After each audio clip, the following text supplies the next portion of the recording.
Hello friends, आज हम देखने वाले हैं कि गिटहब कोपायलट क्या है और उसको यूज़ कैसे करते हैं। तो आइए शुरू करते हैं। तो सबसे पहले गिटहब कोपायलट क्या है। तो GitHub Copilot code completion and automatic programming tool है जो कि डेवलप किया है गिटहब एंड ओपन एआई ने। और वो हम visual studio code, visual studio जैसी आईडीई में यूज़ कर सकते हैं। नेक्स्ट है गिटहब को पायलट फीचर्स क्या देता है। तो गिटहब को पायलट कोड कंप्लीशन, यानी कि जब भी हम कोड करते हैं तो कोड में सजेशन देगा और उसको हम यूज़ कर सकते हैं। सेकंड है को पायलट चैट। को पायलट चैट में हम उसको पूछ सकते हैं, अगर हमें कुछ कोड रिलेटेड सजेशन चाहिए तो हम चैट कर सकते हैं। थर्ड है को पायलट पुल रिक्वेस्ट समरीज। सो ये क्या है, जब भी हम कोई कोड पुश करके पुल रिक्वेस्ट करते हैं तो उसमें हमें डिस्क्रिप्शन लिखना पड़ता है, तो वो डिस्क्रिप्शन भी को पायलट हमें सजेस्ट करता है कि ये डिस्क्रिप्शन हम ऐड कर सकते हैं। फर्स्ट जो है इंक्रीज प्रोडक्टिविटी। सो गिटहब को पायलट से हम प्रोडक्टिविटी इंक्रीज कर सकते हैं। सेकंड है लर्निंग। तो गिटहब को पायलट कोई भी कोड सजेस्ट करता है तो उससे हम लर्न भी कर सकते हैं। थर्ड है कोड क्वालिटी इम्प्रूवमेंट। सो जो भी गिटहब को पायलट कोड हमें देता है तो वो हमें कोड सही से देता है, तो कोड क्वालिटी इम्प्रूवमेंट भी हम कर सकते हैं। फोर्थ है reduction in coding errors. So GitHub को पायलट समटाइम्स हम क्या करते हैं, पॉजिटिव सिनारियो ही चेक करते हैं, तो गिटहब को पायलट पॉजिटिव और नेगेटिव सिनारियो दोनों सजेस्ट करता है हमें, तो हम कोडिंग एरर्स रिड्यूस कर सकते हैं। पांचवा है help with learning new languages. So अगर हमें न्यू लैंग्वेज सीखनी है तो उसके लिए भी हेल्प करता है। सिक्स है accessibility for solo developers and small teams. तो अगर हमारी टीम छोटी है और हम सोलो डेवलपर है, सो गिटहब को पायलट से सजेशन ले सकते हैं और विदाउट किसी की हेल्प लिए बिना भी हम कोड को कंप्लीट कर सकते हैं। अब गिटहब को पायलट के कॉन्स क्या है। सो फर्स्ट है डिपेंडेंसी रिस्क, क्योंकि अगर हम गिटहब को पायलट पे डिपेंड हो जाते हैं तो हमारा जो लॉजिक है वो बिल्ड नहीं हो पाता है, तो डिपेंडेंसी रिस्क है। सेकंड है सब्सक्रिप्शन कॉस्ट। सो गिटहब को पायलट फ्री नहीं है तो उसके लिए हमें सब्सक्रिप्शन लेना पड़ता है। थर्ड है not a substitute for human review. GitHub को पायलट हमें कोड देता है तो वो हमारे द्वारा रिव्यू होना ज़रूरी है, ना कि हम डायरेक्ट जो भी कोड सजेस्ट किया है वो डायरेक्ट हमारे बिजनेस लॉजिक के लिए इम्प्लीमेंट कर दे। फोर्थ है प्राइवेसी कंसर्न। सो गिटहब को पायलट जो कोड देता है उसकी रिपोजिटरीज या उसमें से देता है, तो समटाइम्स कॉपीराइट इश्यू भी हो सकते हैं, तो फोर्थ है प्राइवेसी कंसर्न्स।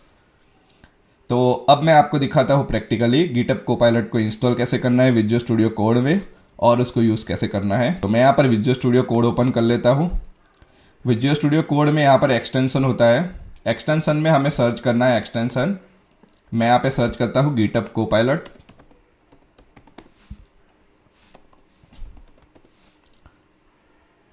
गिटहब को पायलट यहाँ पे दिख रहा है, उसको इंस्टॉल करना है। जैसे मैं इंस्टॉल करूँगा तो गिटहब को पायलट और गिटहब को पायलट चैट इंस्टॉल कर देगा। तो मैंने यहाँ पर इंस्टॉल किया है, तो वो दोनों गिटहब को पायलट और गिटहब को पायलट चैट दोनों इंस्टॉल कर दिया है। यहाँ पे क्या करना है, अकाउंट में जाना है। अकाउंट में जाने के बाद यहाँ पर दिख रहा है sign in with GitHub to use GitHub copilot. So अगर हमें गिटहब को पायलट यूज़ करना है तो हमारे पास गिटहब का अकाउंट होना ज़रूरी है, विजुअल स्टूडियो कोड होना ज़रूरी है। तो मैं यहाँ पर sign in with GitHub to use GitHub copilot कर रहा हूँ, तो वो ब्राउज़र पे रीडायरेक्ट करेगा।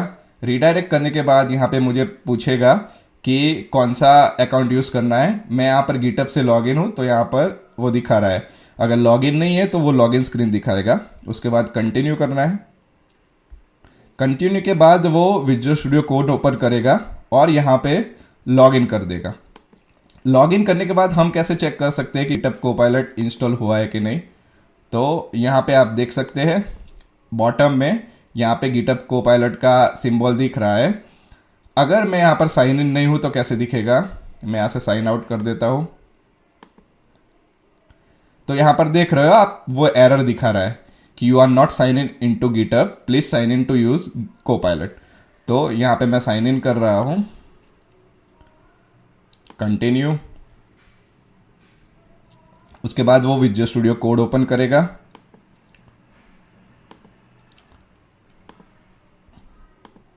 और यहाँ पे दिखाएगा कि ये साइन इन है और यहाँ से वो एरर भी चली गई। ओके, अब क्या करना है, हमें गिटहब कोपायलट को यूज़ करना है। आप यहाँ से भी चेक कर सकते हो कि गिटहब कोपायलट यहाँ पे इंस्टॉल हो गया है और वो वर्किंग है। अब मैं यहाँ पर एक index.html ओपन करता हूँ जिसमें हम गिटहब कोपायलट यूज़ करेंगे।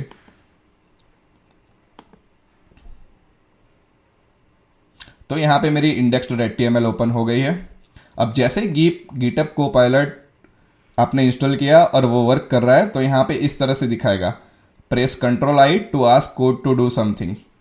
हमें क्या करना है, प्रॉम्प्ट डालना है और वो कोड देगा। पहले हम देखेंगे कि सजेशन कैसे यूज़ करते हैं।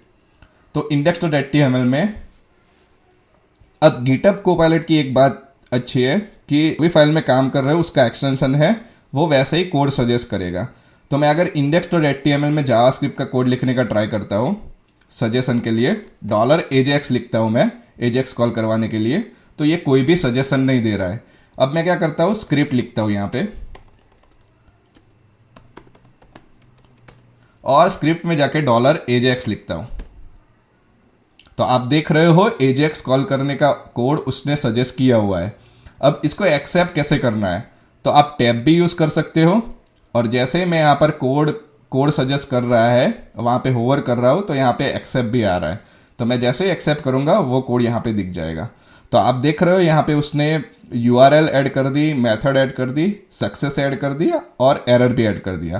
तो अगर हमें एजेक्स कॉल करवाना है तो बार बार कोड लिखने की ज़रूरत नहीं है। अगर हमें पता है एजेक्स कैसे कॉल करवाना है, उसमें मेथड क्या है, URL क्या है, सक्सेस क्या है, एरर क्या है, तो हम गिटहब कोपायलट का यूज़ करके हमारी प्रोडक्टिविटी इंक्रीज कर सकते हैं।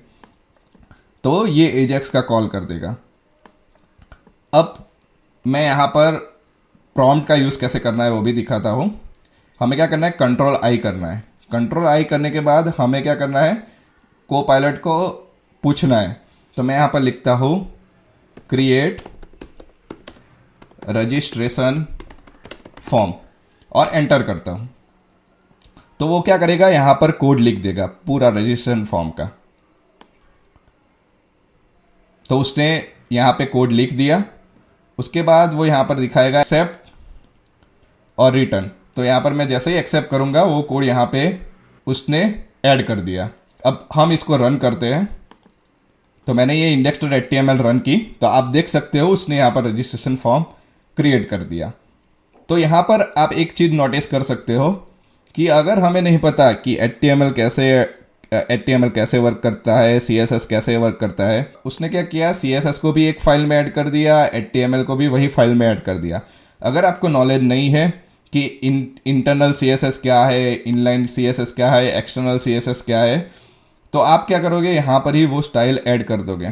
तो ऐसा हमें नहीं करना है एज अ डेवलपर। हमें क्या करना है, CSS फाइल जो है वो अलग क्रिएट करनी है और उसको यहाँ पर इंपोर्ट करना है। तो ये सारी चीज़ें हमें ध्यान रखनी है। गिटहब कोपायलट जो भी सजेशन देता है उसको रिव्यू करना है और रिव्यू करने के बाद ही कोड हमें ऐड करना है।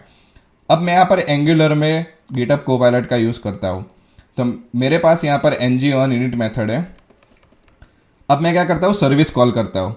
देखो यहाँ पर जैसे ही मैंने ng-on-init पे यहाँ पे रखा हुआ है और मैं यहाँ पर this.app सर्विस, तो आप देख रहे हो उसने सजेशन दिया कि गेट डेटा फंक्शन कॉल करवाना है।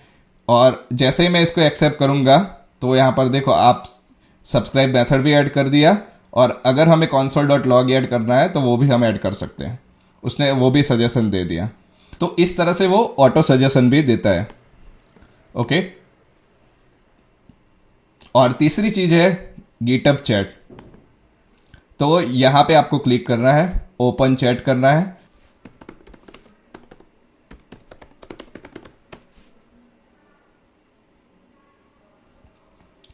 तो यहाँ पे वो रिएक्टिव फॉर्म भी क्रिएट करके दे देगा। आप देख सकते हो कि उसने एक रिएक्टिव फॉर्म कंपोनेंट बनाया और उसमें HTML फाइल, CSS फाइल सब आपको मिल जाएगा। तो आप चैट का भी यूज़ कर सकते हो। इस तरह से गिटहब कोपायलट यूज़ कर सकते हैं। Thank you for watching this video.